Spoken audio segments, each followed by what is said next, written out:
tanggap yang bernama Humanity Food Truck. Nah, ini dilakukan untuk hari ini Be atau berlanjut? Untuk hari ini launching pertama kali di Palembang. Jadi selama ini kita dari Asosiasi Tanggap sudah mensosialisasikannya pada masyarakat Palembang. Nah, hari ini bentuk implementasinya, bentuk aksinya.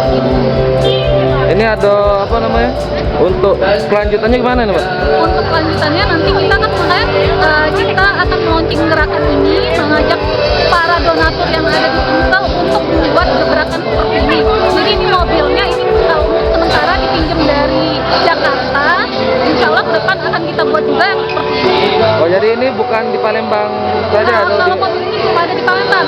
Nanti gerakan ke depannya kita tetap akan membagikan bentuk makanan siap santap, tapi bukan dengan mobil yang ini, melainkan dengan mobil operasional dari kantor ACD Sumsel.